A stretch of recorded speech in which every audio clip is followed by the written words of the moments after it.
los últimos minutos que tenemos de programa, quiero centrarnos y conocer sus impresiones, tanto de la figura de Yamandú Orsi como la de Carolina Cose, ¿no? Vamos a hablar de las personas, de quienes hoy empiezan a conducir los destinos de nuestro país.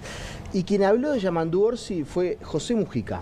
Se refirió a la relación con Yamandú Orsi, recordó cuando se sumó a la militancia Yamandú Orsi y obviamente le dejó el deseo de una buena gestión. Repasamos lo que dijo José Mujica acerca del presidente de los uruguayos. Obviamente hace casi 40 años que lo conozco a Orsi. Era un pibe. Cuando se unió a nuestra fila, se fue haciendo hombre. Tuve un espléndido aprendizaje, 20 años en Canelones, 10 como secretario general. Canelones es como un Uruguay chiquito. Todos los problemas del Uruguay están en Canelones. Tengo una confianza bárbara. Que sí, la coyuntura internacional, porque nunca hay que olvidarse. Yo soy viejo y tengo memoria, todavía me funciona. El Partido Colorado gobernó 90 años y pico acá. Al pisar el año 50 ganó todo, pintó hasta las intendencias. Después perdió todo, le quedó la intendencia de Artigas. ¿Qué había pasado?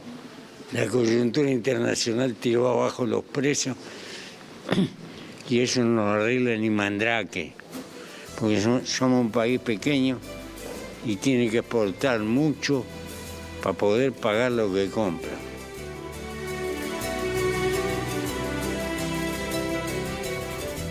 Se puede decir que políticamente, ahora vamos a repasar también un tape de Marcos Carámbula, que es probablemente el otro padre de Yamandú Orsi, pero claramente esta decisión, sin Mujica no habría un Yamandú Orsi presidente.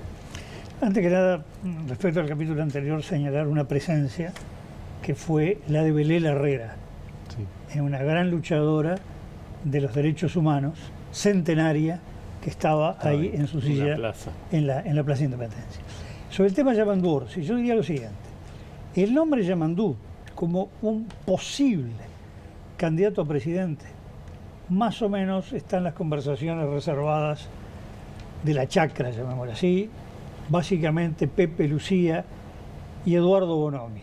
No hay que olvidarse que Eduardo Bonomi es un gran constructor de la candidatura Mujica. La candidatura de Orsi. Perdón, de la candidatura de Yamandú Orsi. Orsi dice que la primera vez que alguien se lo dijo a él fue Carámbula. Y eso puede ser. Pero estoy hablando de lo que es la construcción de todo candidato. El camino a decir, bueno, vamos a apostar. Es por el 2014 al 2015. Entonces empieza a hablar si convenía que siguiera la intendencia o en algún momento entrar al Senado, si era o no prematuro que fuera candidato en el 2019. Estuvo ahí el nombre que sí, que no. Por ahí aparece también el nombre como posible vice en esas conversaciones de Blanca Rodríguez. Y Eduardo Bonomi fue prácticamente, incluso hay unos nombres que aportan desde la chacra, que conduce, coordina un poco Eduardo Bonomi, empezando a conformar lo que podría ser una futura eventual candidatura de Yamandú Orsi. Así que fue un largo proceso de construcción. Recordemos que desde el mujiquismo puro. Después de una votación muy mala del Frente Amplio, octubre de 2019, aparece Yamandú Orsi como jefe de campaña, sí, poniéndose al frente de cara al balotaje, que es cuando empieza a jugar en las ligas nacionales. Exacto, y ahí está Bonomi al lado en esa co-conducción, digamos. Y ustedes recuerdan también, tanto el Pepe Mujica como Lucía Topolansky se referían a Yamandú Orsi como mi pollo, ¿no? En más de una oportunidad lo tenían como el candidato preferido, el elegido. No es fácil llegar desde una intendencia. Está bien que hoy por hoy el Uruguay cambió, ya en el Canelones uno lo considera interior, pero no es la intendencia de Montevideo. Es el segundo intendente de Canelones que llega al presidente. Casualmente, lo señalamos el día del balotaje, el antecesor fue Tomás Berreta. Claro. Y es el cuarto intendente que llega a presidente, los exintendentes. Andrés Martínez Trueba y Tabaré Vázquez, ambos intendentes de Montevideo. Pero digo, eso muestra también la dificultad que tiene, ¿no? No, pero incluso de intendentes de Montevideo, solo Claro. 2. Sí. Y de Ahora. Canelones 2, lo que es interior, No ha habido. a la presidencia no ha habido. Pero da la sensación que el apoyo político del MPP, con la fortaleza que ha tenido, que ha generado en los por últimos supuesto. años, fue fundamental, más allá de Canelones o no. Bueno, pero El MPP. ha recordá sido- que una de las cosas que en campaña, cuando competían Cose contra Orsi, Lucía y Mujica decían es, en el interior, Cose no, es Orsi, Ujú. Cose no le gana a los blancos por el interior. O sea, fue claro el camino, cómo lo marcaron, de qué fortalezas tenía el nombre y la candidatura, la personalidad de Yamandu Orsi para ser presidente. Sí, sí, y cuando repasamos el resultado final de octubre 2024, lo comparamos con octubre de 2019, noviembre del 24, comparamos con noviembre del 19, los crecimientos más grandes del Frente Amplio estuvieron en el interior, en zonas donde el MPP había perdido mucho con Cabildo Abierto, todo el noreste del país, hay una recuperación, es decir, hay un trabajo en la construcción de la figura de Orsi y hay un trabajo político pensado y diagramado que no es en la campaña electoral. Exacto. La campaña electoral termina siendo el último eslabón de la cadena que se fue armando. 2015 empieza a La manejarse un cosecha de lo nombre, que se se empieza a sembró. preparar, qué lugares va a ocupar, cuál es, bueno, después del resultado del 19, un análisis de cuáles fueron los lugares donde hubo problemas, cómo se van a atacar esos problemas, cómo se va a recuperar un electorado. Es decir, claramente hay un trabajo Sí, hay una Sin estrategia. duda. y diría que ya empezó un No- trabajo hacia el 29. No Es creo decir, que también. cualquier figura pueda ganar, pero lo que es un hecho es que arriba de esa locomotora brutal que es el MPP, cualquiera que lo pongas encima, las chances de ganar Bueno, son grandes. pero es la primera vez que el MPP logra ganar la interna y la presidencia sin ser Mujica candidato. El MPP perdió la Intendencia de Montevideo, perdió internas, perdió Presidencia del Frente. la presidenta del veces. Frente Amplio 2 veces. Cuando la primera vez que logra ganar sin Mujica candidato es en esta. De hecho, Mujica lo destaca en una declaración esta semana, dice, lo que consiguieron mis compañeros es una representación como nunca antes habíamos tenido, o sea, Sí, como diciendo... 35 Y hay algo- diputados, ¿no? ¿Cuántos es? Bueno, ahí porque está el MPP Claro, y y está los la aliados. 609 y los aliados del sublema. Cuando se llega a todo el paquete pasa a los 40, ¿no?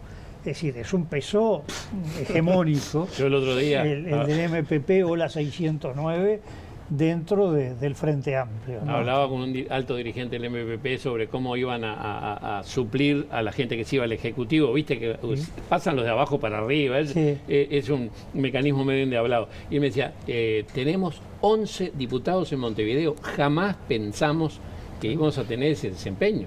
La prueba está que los candidatos que ingresaron a veces no son, digamos, no tienen la formación política suficiente. Nunca pensaron, eso solo en Montevideo, tener la votación que tuvieron a nivel nacional, ¿no? Y- Fue histórica. Pero por otro lado, lo que decía Eduardo, no es que de golpe hubo un gran acierto en la No. campaña electoral, un buen eslogan o apareció un buen candidato. Un trabajo muy paulatino, digamos, desde el fin de la pandemia prácticamente, localidad por localidad, departamento por departamento, y además fue muy claro cómo, por ejemplo, el MPP detectó que había tenido el frente pérdidas y ellos captaban de ahí respecto a Cabildo Abierto. Claro. Para el MPP era muy importante que se derrumbara Cabildo Abierto, porque buena parte era captable por ellos, Total. no por los partidos Claro, tradicionales. claro. Y se dio. Y hay una manera de hacer política también, lo mencionábamos recién fuera en la pausa, ¿no? Esto de las juntadas mateadas con los gurises, que la juventud del MPP, que Alejandro Sánchez estaba a 5 días de asumir como secretario de presidencia y se va a juntar con 500 chiquilines, que vaya Mujica con el estado de salud que todos sabemos que tiene, como lo vimos, y va a juntarse. Ahí hay un trabajo de militancia que es...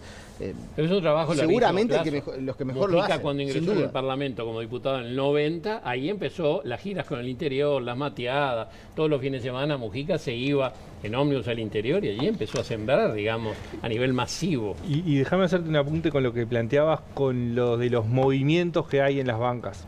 Eso también, cuando uno analiza cómo está armada la lista al Senado y cómo está armada la lista a diputados en la 609, las posiciones, los lugares que se ocupaban en la lista en el Senado y quienes suplían, había cargos que no abandonaban diputados, y uno era Sebastián Baldomir. El Cairo sí iba al Senado, pero Baldomir no. Y eso estaba pensado también en la lógica que termina dándose.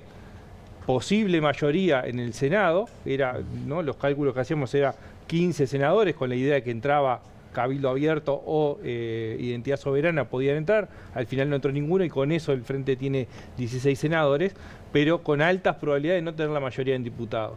Cuando asume este nuevo Parlamento, queda claro que la jugada del MPP era esa, era quién iba a ser y cómo los demás se referían a esa figura, ¿no? No era cualquiera, ¿no? Sí. En agosto, en fin de agosto, creo que fue mediado, aquí en BTV presentamos la proyección que podía haber de bancas y daba un Frente Amplio con mucha dificultad de llegar a los 50 diputados, más bien que se quedaba por lo que quedó, 46, 47, 48, y con muchísimas posibilidades de 15 senadores, casi que era difícil que no los tuviera. Por lo tanto, ganar la presidencia era tener mayoría en el Senado y el problema en diputados. Sí. Y es lo que terminó ocurriendo. Y el MPP arma las listas ya pensando que la cosa va a ser así. El problema que, como vos decís siempre, es más fácil de solucionar, ¿no? No tener mayoría en diputados. Una minoría en el Senado te la regalo, la mayoría en diputados se construye. No, mayoría en el Senado es, no digo insoluble, es un acuerdo de gran coalición, de tratado internacional. En diputado son dos bancas que hay que conseguir, dos votitos. Ya no vamos a meter en las mayorías, en el rol de Carolina Cose, pero antes, para cumplir también con Marcos Carámbula, probablemente el otro padre de la criatura, la otra persona que vio las aptitudes de Yamandu Orsi para terminar siendo presidente de la República, repasamos lo que decía en el día de hoy también, una de las personas que sin dudas marcó la trayectoria política del hoy presidente de la República. Mucha emoción, con mucha alegría, con mucha esperanza, las tres cosas, porque tenemos plena confianza en Yamandu, en el equipo que ha armado y en nuestra gente, porque quien gobierna, gobierna con nuestro pueblo siempre. Y Yamandu lo va a hacer así. Así que, se imaginan, tengo una enorme alegría, lo conozco mucho a Yamandu, lo quiero mucho a Yamandu, y todo eso me da este día una emoción impresionante. Usted lo conoce desde siempre, lo conoce como secretario, sí, como intendente 2 veces. Sí. ¿Cómo se lo imagina como presidente? Muy bien, porque si algo tiene Yamandu es que es como es. Es un canario con sensibilidad, con cercanía, sin dobleces, frontal, que aprende, crece y decide. Y además trabaja en equipo y en busca de diálogo y de consenso siempre, lo cual a mí me da mucha expectativa.